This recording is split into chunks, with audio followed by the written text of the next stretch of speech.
Этой весной в Русском драмтеатре состоится премьера по повести Валентина Распутина «Деньги для Марии». Об этом поговорим сегодня в программе «Интервью». Здравствуйте, я представляю гостя в студии, режиссер этой постановки Станислав Мальцев. Добрый день. Станислав Валерьевич, я, во-первых, поздравляю с тем, что вы приехали к нам сюда, в Уфу, из Иркутска, для того, чтобы заняться своей любимой творческой деятельностью, Спасибо. я верю. Я тоже счастлив. Вы впервые в Уфе? Да. Какие впечатления от города, от театра? Впечатления прекрасные. Во-первых, я всегда люблю что-то новое, да. И когда возникает в моем жизненном пути новые интересные встречи, объект, и город прекрасный, замечательный музей, замечательный многовековой культурный пласт. А это самое главное, что здесь есть прошлое, значит, будет будущее. Вы работаете над премьерной постановкой, которая состоится в Русском драмтеатре. Это «Деньги для Марии» по повести Валентина Распутина. Да. Почему именно это произведение? Знаете, я долго шел к Распутину, потому что действительно очень интересный, но сложный безумно автор. Был период, когда он много ставился, когда его начинали печатать. Потом период этот прошел. Сегодня опять начинается интерес вот к авторам такого плана. Потому что мне кажется, чем мы дальше двигаемся в понимании самих себя, тем больше хочется понять саму природу нашу, природу русского человека, что нас ждет впереди. А Распутин, он такой сибирский пророк, его даже называют сибирский Достоевский, потому что какие-то вещи он очень давно предвидел, предугадывал и художественно предсказывал. И поэтому вот мне захотелось, во-первых, разобраться, где мы сейчас, какие мы, и в этом очень помогает, мне кажется, Валентин Григорьевич. Но Распутин сейчас не так популярен, как да, мне кажется, конечно. на театральных постановках. Да. А почему вы за него взялись? Вы, в принципе, отчасти ответили, но это же сложнее. Есть же и другие произведения, через которые можно, наверное, можно достучаться. Ну, вы знаете, во-первых, немножко обидно, потому что его очень хорошо знают, помнят и ставят в Сибири, в частности, в Иркутском академическом театре имени Хлопкова, в котором я служу. А чем как бы дальше, как бы он перешел в разряд местных авторов, да, как отчасти и Шукшин, хотя Шукшина побольше ставят, Белов и так далее. Но вот эти великие наши писатели 20 века, потому что это уже классика 20 века, мне кажется, они стоят того, чтобы к ним возвращаться, особенно когда они уходят, немножко отодвигаются в тень. После смерти нашего великого драматурга Островского его не ставили 20 лет. Но сейчас Островский, как и в 20 веке, это из русской классики наиболее драматург, которого ставят больше всего. Поэтому мне кажется, что меняется мода, меняется политическая конъюнктура, а с этими авторами ничего не происходит, потому что они так глубоко заглянули в себя, в природу человека, именно русского человека, что пройдет какое-то время, и к ним опять начинают возвращаться. На трудных поворотах истории, на трудных поворотах жизни людей они дают очень такую хорошую силу и энергетику для того, чтобы поверить в то, что мы справимся. Все у нас будет хорошо. Скажите, вы как режиссер этой постановки, она, знаете, в ней несколько линий.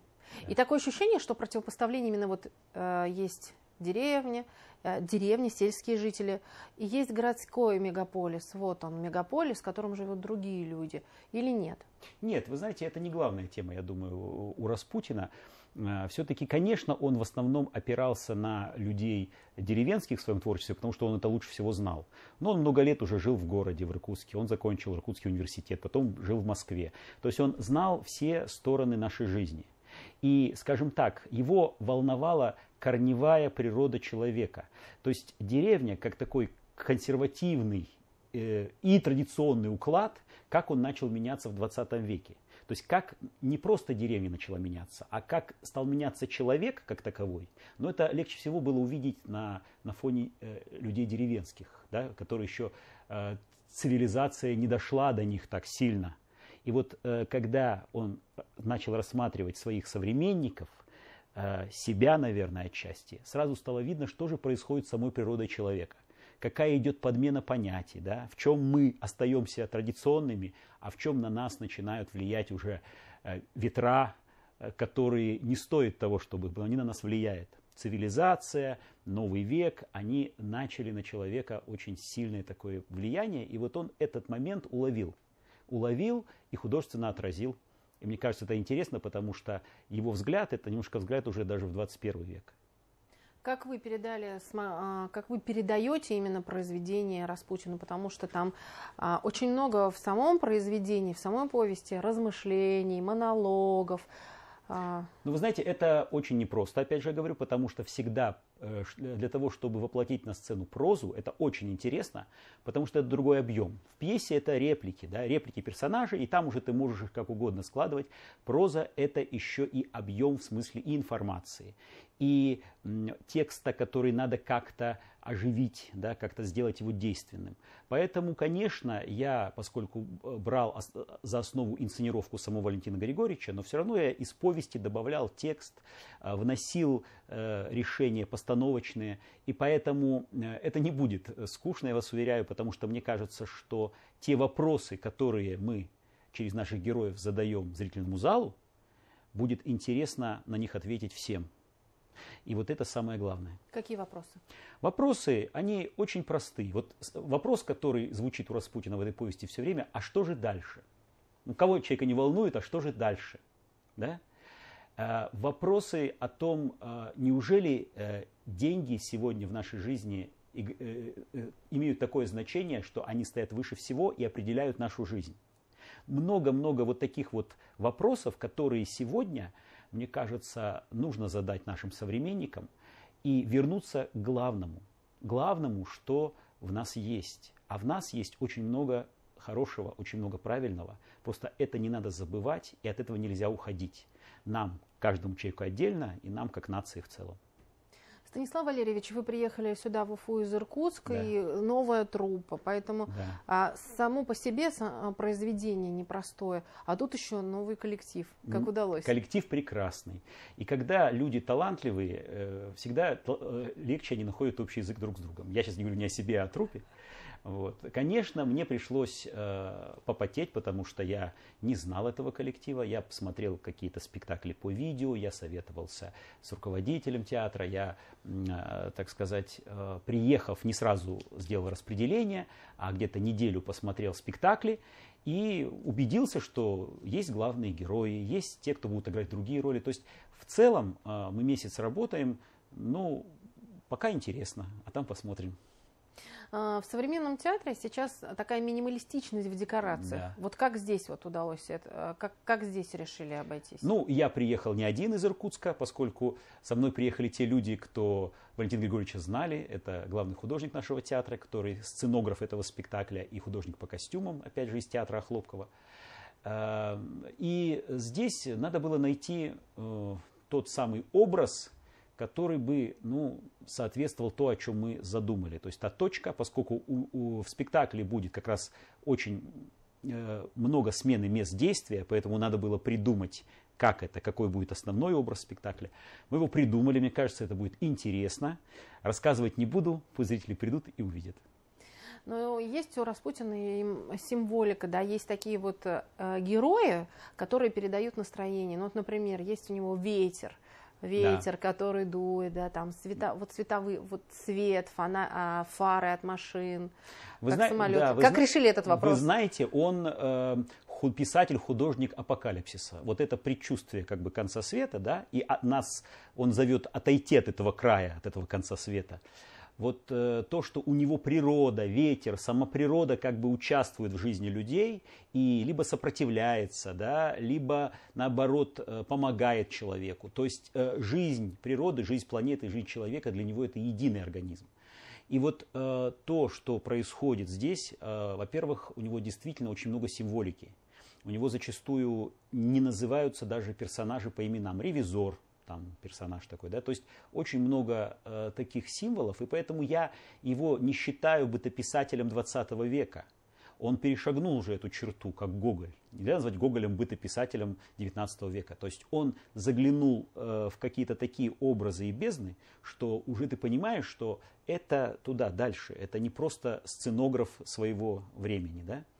А средства, которыми будем, ну, для этого существуют всякие театральные фокусы, снеговые машины, ну и так далее и прочее. То есть тоже, опять же, сейчас мы это все думаем, как это будет. Приедет художник, и мы будем придумывать, как это будет уже сценически, когда будет готова декорация.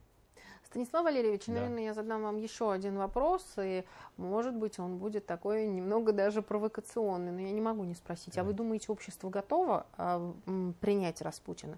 Готово отвечать на этот вопрос? А что жить дальше? Готово думать вообще над этим вопросом? Вы знаете что, мы как бы общество всегда как нечто целое принимаем.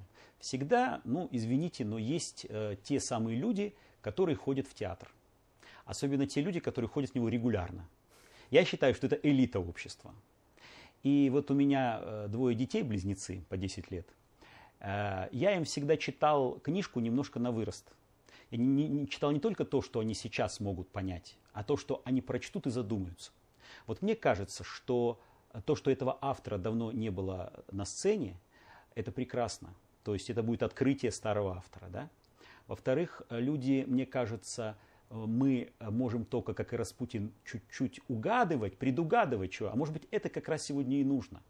Нам кажется, что общество готово только развлекаться, а что, если в нем уже есть та часть общества, которая готова думать и вместе сочувствовать, думая сочувствовать героям, и таким образом открывать свою душу, да, и работать душой в театре, а не только другими, так сказать, железами.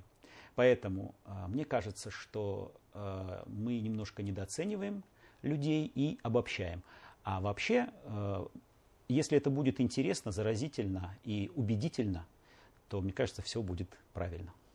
Станислав Валерьевич, спасибо огромное, что пришли сегодня к нам в студию, поделились своими мыслями. Действительно, вы сейчас заложили такие семена любопытства, которые прорастают, и очень интересно посмотреть. Особенно хочется все-таки, чтобы это была оптимистичная постановка, потому что вот именно какого-то светлого хочется. А вы знаете что? Распутин очень оптимистичный автор. Несмотря на то, что вроде бы у него все так неопределенно заканчивается, и грустно. У него есть и грустно, но у него есть огромная вера в человека.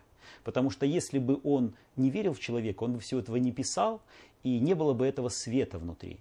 То есть вера в человека. Как у великих авторов, которые писали трагедию, того же Шекспира. Почему его ставят до сих пор?